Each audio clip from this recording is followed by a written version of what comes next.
Meet Al Capone, the legendary gangster whose name became synonymous with organized crime in America. From his humble beginnings in the streets of New York City to his meteoric rise as the most feared and powerful figure in Chicago's underworld, Capone's story is one of ambition, violence, and intrigue.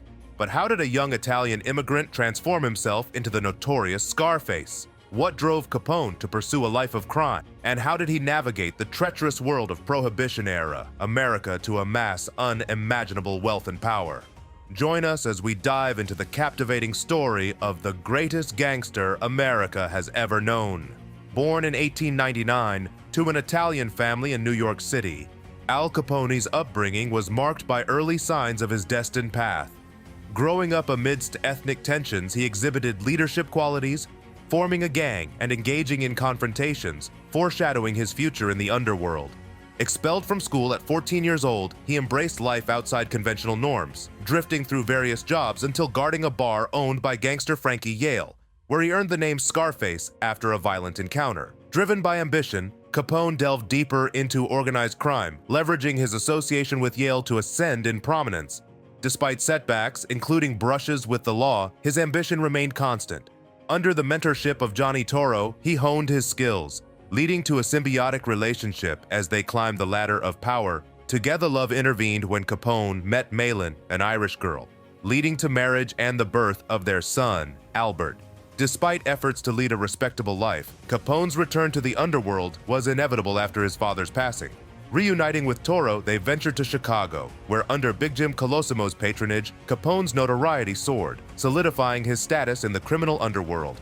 The enactment of Prohibition in the 1920s presented a new opportunity for Capone and Toro as they envisioned vast profits in the illegal alcohol trade. However, tensions escalated with rival gangs, culminating in violent conflicts and the infamous Valentine's Day Massacre, attributed to Capone's reign.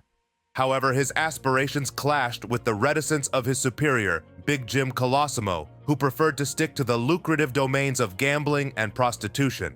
Determined, Al Capone, recognizing the immense potential of the illegal liquor trade, proposed a daring alternative to Johnny Toro: eliminate Big Jim to clear the path for their ascension. The audacious plan, though initially met with skepticism, eventually won Johnny Toro's approval. With the wheels set in motion, Frankie Yale, a former associate of Capone, executed the assassination of Big Jim Colosimo on May 11, 1920.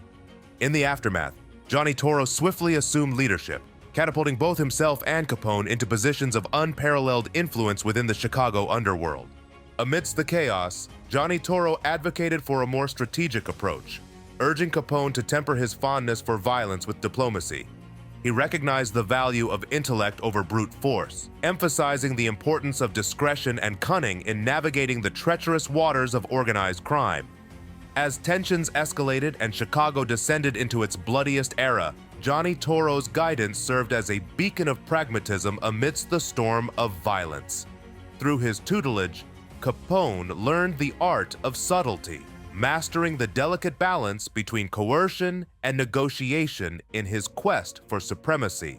As Al Capone ascended the ranks of organized crime alongside his mentor Johnny Toro, he absorbed invaluable lessons in strategy and pragmatism. With a shrewd eye for opportunity, the gang pivoted towards the illegal liquor trade, capitalizing on Prohibition's prohibition to amass vast fortunes.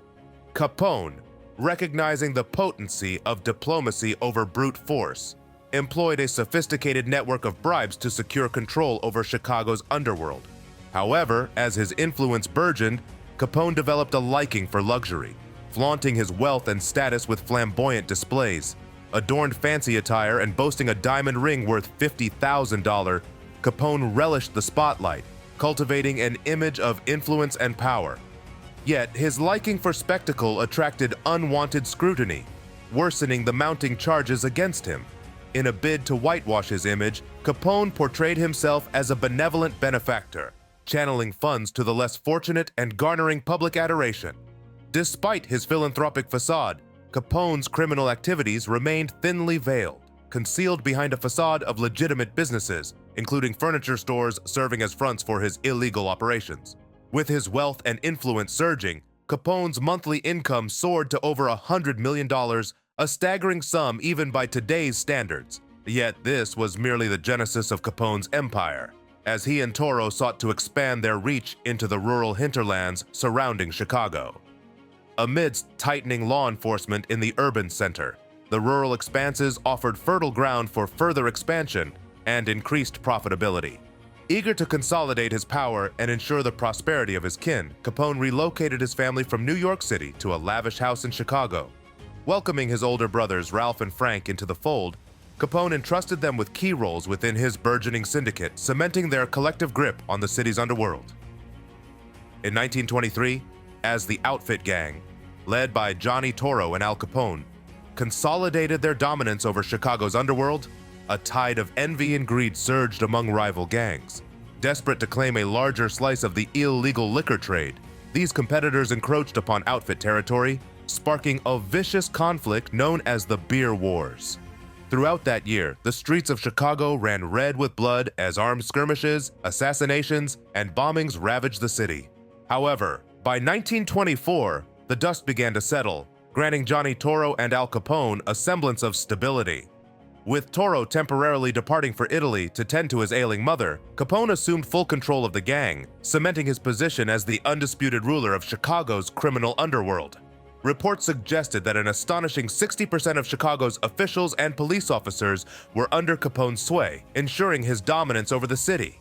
Under Capone's reign, corruption flourished unchecked. His brothers, Frank and Ralph, manipulated election results with impunity, brazenly tampering with votes and intimidating voters to secure favorable outcomes. Yet, their audacious actions drew the rage of outraged citizens, prompting Judge Edmund Jarecki to intervene. Sending 70 undercover officers to Cesare's town, a stronghold of the Capone gang, Judge Jarecki sought to restore order and hold the criminals accountable. Among the officers lurked Frank Al Capone, who mistook them for rival gang members and initiated a deadly shootout. In the ensuing chaos, Frank met his demise, leaving Al Capone consumed by grief and vengeance. Affected by the loss of his brother, Capone's demeanor grew increasingly volatile. Despite efforts to adhere to Johnny Toro's guidance, his thirst for retribution overwhelmed him. In one instance, he confronted an Irish gangster named Howard, who had assaulted one of his men, unleashing a torrent of violence in a bid to assert his dominance. In an audacious display of power, Al Capone confronted Howard, the Irish gangster who had insulted him, in a crowded bar. When Howard brazenly insulted him again, Capone swiftly executed him with a shot to the head, demonstrating his utter disregard for consequences. Despite the presence of numerous witnesses, Capone remained unperturbed, confident that fear and corruption would ensure their silence. However, Johnny Toro's return from Italy provided a temporary reprieve from Capone's escalating violence. With Toro's guidance, Capone momentarily tempered his aggression, but the death of his brother reignited his brutal tendencies. Capone's transformation into a ruthless leader was marked by his unflinching resolve to eliminate anyone who opposed him, regardless of the consequences. Capone's rise to power was characterized by a chilling display of dominance. Under his command, Chicago's underworld resembled a corporate empire, meticulously organized to maximize profits. Yet, amidst the facade of business shrewdness lay a dark underbelly of violence and corruption, where rivals were silenced with ruthless efficiency. One such conflict arose with the North Side Gang, culminating in a dramatic shootout at a restaurant. Despite the onslaught of gunfire, miraculously, no fatalities occurred, demonstrating Capone's iron grip over the city. Yet his relentless pursuit of dominance led to further clashes, including the infamous Valentine's Day Massacre. George Clarence "Bugs" Moran, born August 21, 1893, was a notorious American gangster, prominent during the Prohibition era in Chicago. Despite attending a Catholic school, Moran joined a local gang and dropped out at 18. He faced repeated incarcerations before turning 21, setting the stage for his criminal career. The 1920 establishment of Prohibition led to bootlegging, sparking violent clashes between Moran's North Side Gang and Al Capone's Italian mob. Their fierce rivalry culminated in the infamous Bootleg Battle of the Marne, marking a dark chapter in Chicago's history of organized crime. Planned as an ambush against Bugs Moran and his gang, the massacre ended in bloodshed but failed to eliminate its intended target.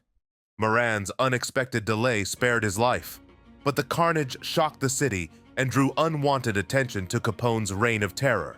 As authorities closed in on Capone as he sought refuge in Florida, attempting to establish an alibi for the massacre.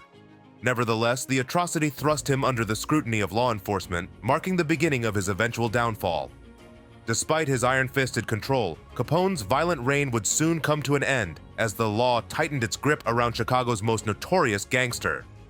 In 1930, Al Capone ascended to the notorious title of Public Enemy No. 1 by the FBI, his criminal activities well known but difficult to prosecute. After numerous failed attempts to convict him, authorities finally succeeded in proving a single charge against him: tax evasion. However, Capone's expected tactics of bribery and intimidation faltered when the judge swiftly replaced the entire jury without prior notice.